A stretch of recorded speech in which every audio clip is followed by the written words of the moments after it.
This anime does not begin with violence. It begins with isolation. Yukiteru Amano is a boy who lives as if he is already invisible. He avoids friendships, avoids conflict, avoids emotion, not because he hates people, but because he fears being hurt by them. Instead of participating in life, he records it. His phone diary becomes his shield, a place where moments are frozen and therefore cannot betray him. To Yukiteru, watching feels safer than living. What he does not know is that someone has been watching him for a very long time, a god who is already dying. Deus Ex Machina is not a god of love or mercy. He is a god of necessity. Long before the events of this story, Deus rose to power as the administrator of time, space, and causality. He governs reality not because he wants to, but because someone must. The universe requires an observer, a regulator, a final authority. But even gods are not eternal. Deus is decaying. His body is collapsing.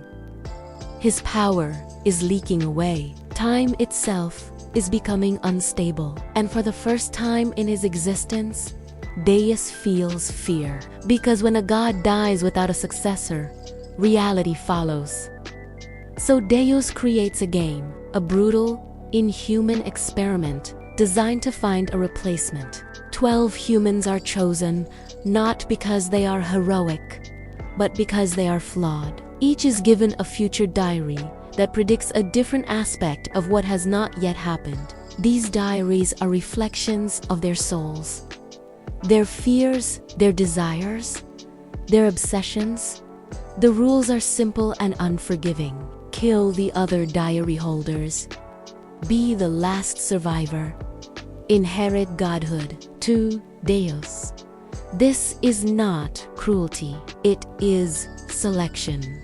Only someone capable of bearing infinite loneliness deserves to rule eternity. When Yukiteru is chosen, he is confused, terrified, and completely unprepared. His diary predicts the future, but only by recording events around him. It gives information, not power.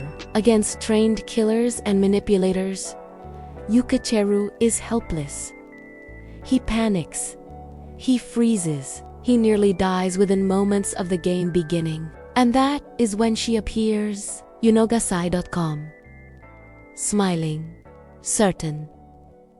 She knows exactly where Yukiteru is. She knows when danger is coming. She knows how to kill without hesitation. Her diary does not track events.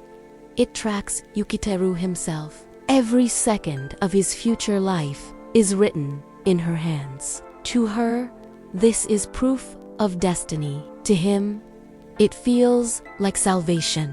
At first, Yuno is everything Yukiteru needs. She protects him when he cannot protect himself. She kills when he hesitates.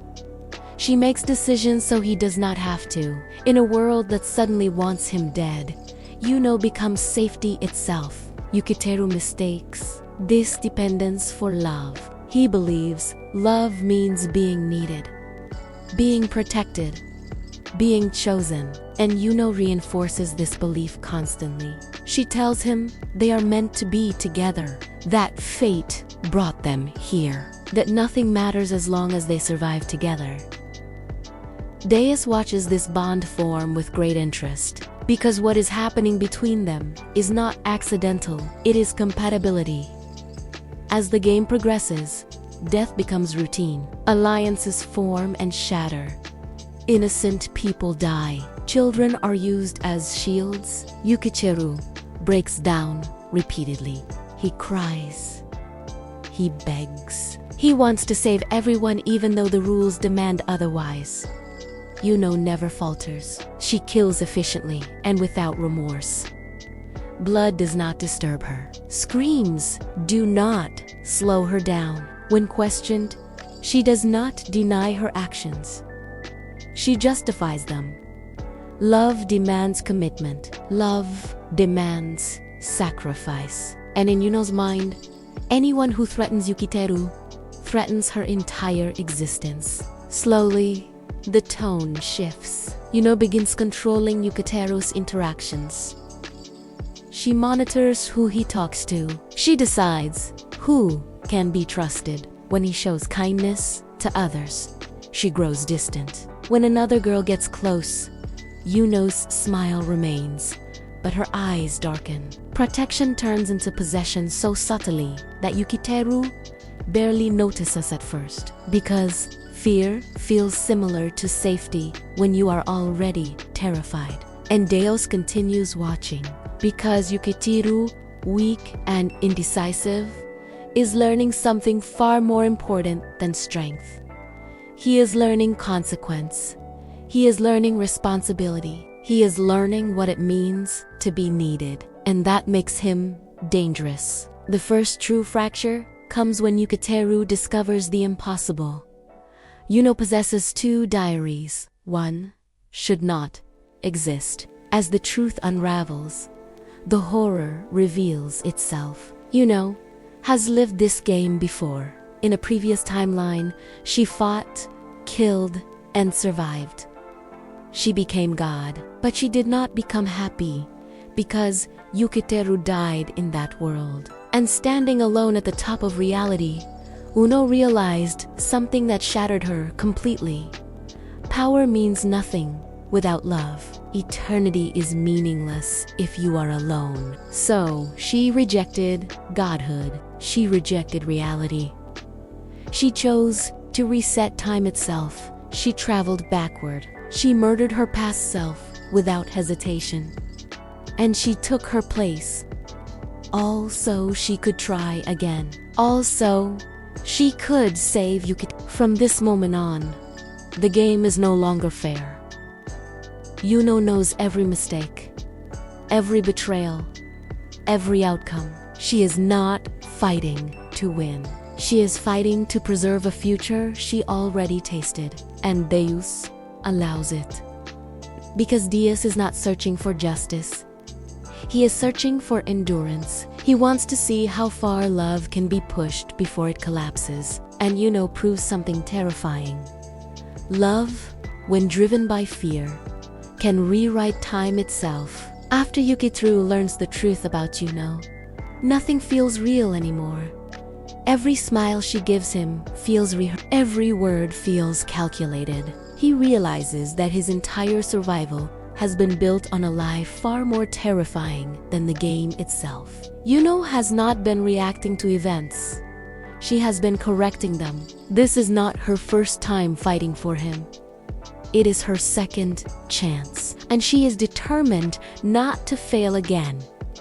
Yuno's love is no longer gentle. It is absolute. She does not see Yukiteru as an individual with desires of his own.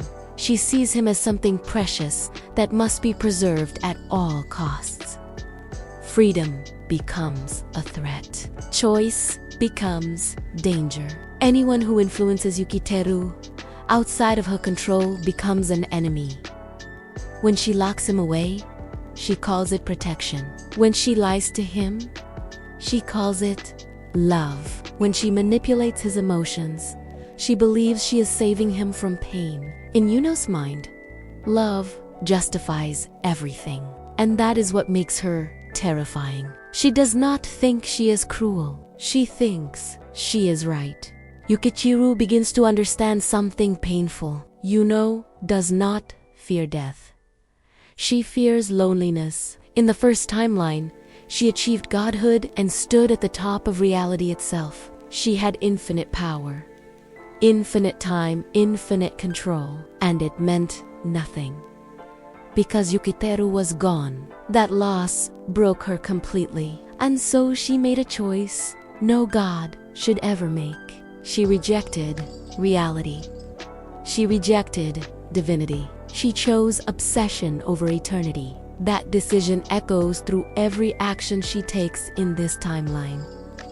She is not fighting to win. She is fighting to avoid reliving that loneliness again. Meanwhile, Deus Ex Machina is reaching the end of his existence. His body decays visibly. his power weakens. Time begins to fracture. The universe shakes under the weight of a god who can no longer hold it together. Deus has ruled alone for so long that he understands something most humans do not. Eternity is unbearable without purpose. He did not create the survival game out of malice. He created it because the universe demands continuity. A god must exist. And if he is to die, then someone must take his place. Deus observes Yukiteru closely during these final stages. At the beginning of the game, Yukiteru was weak, passive, and afraid. He relied on others to decide for him. He avoided responsibility whenever possible. But the game has changed him. Every loss forces him to grow. Every betrayal forces him to choose. Every death teaches him consequence. Yukiteru begins to act, not for himself, but for others. He starts making decisions knowing they will hurt, but understanding they are necessary. Deus recognizes this transformation immediately. Yukiteru is no longer an observer. He is becoming a ruler. Not one driven by desire, but by responsibility. This is what separates Yukiteru from Yuno. Yuno's love narrows her world until only one future matters. Yukiteru's pain expands his understanding until he sees the weight of every future. Deus sees in Yukiteru something he rarely sees in humans. The ability to endure loneliness without turning it into cruelty. The ability to hold power without letting it consume identity. And for the first time, Deus believes the universe might survive his death. Yuno senses this shift. She feels Yukiteru pulling away emotionally. She sees his fear transform into resolve, and it terrifies her. Because if Yukiteru becomes a god, he might no longer need her. He might choose a future that does not revolve around her existence. That possibility is unbearable. Yuno tightens her grid. She isolates him further. She manipulates his guilt. She threatens self-destruction, knowing Yukiteru cannot bear the thought of losing her. To Yuno, this is not manipulation. It is desperation, because love, to her, means never being abandoned again. As reality collapses, the final confrontation approaches. Gods die. Timelines intersect. The world begins to tear itself apart under the strain of paradox and obsession. Yuno stands at the center of this chaos, bloodied but unwavering. She believes she has succeeded. She believes she has protected Yukiteru long enough for him to survive. But when Yukiteru looks at her, he no longer sees love. He sees fear. He sees what happens when devotion is allowed to exist without boundaries. Yukiteru finally understands the truth that defines the ending of Mirai Nikki. Yuno never loved him for who he was. She loved what he represented.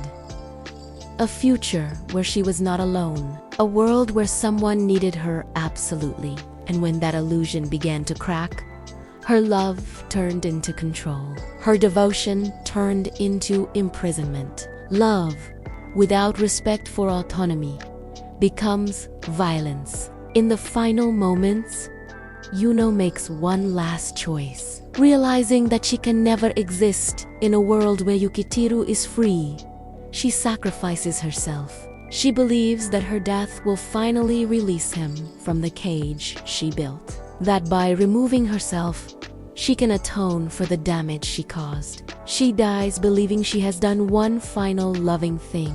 But even in death, her presence lingers. Because obsession leaves scars deeper than blood. Yukiteru ascends. He becomes the new god. But unlike Deus, he does not rule as a detached observer. He rules with memory, with regret, with the knowledge of what absolute love can do when it goes unchecked. He understands that eternity is not a reward. It is a burden, a responsibility that requires restraint, empathy, and sacrifice. Where Deus ruled because the universe demanded it, Yukiteru rules because someone must protect it from collapsing again. Mirai Nikki does not end with peace.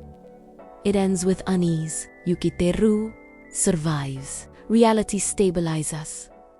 But the cost is permanent. He carries Yuno's love with him forever. Not as comfort, but as a warning. A reminder of how easily love can become obsession. How easily devotion can become control. And how terrifying it is when someone decides that their love is more important than your freedom. This is why Mirai Nikki endures. Not because of its violence, not because of its shock, but because it asks a question that lingers long after the final episode ends. Is unconditional love beautiful, or is it dangerous? And if given infinite power, would any human truly be able to resist turning love into possession? This is Mirai Nikki, a story of a dying god, a broken girl, and a boy forced to carry eternity. A story where love defies time, and where obsession nearly destroys reality itself.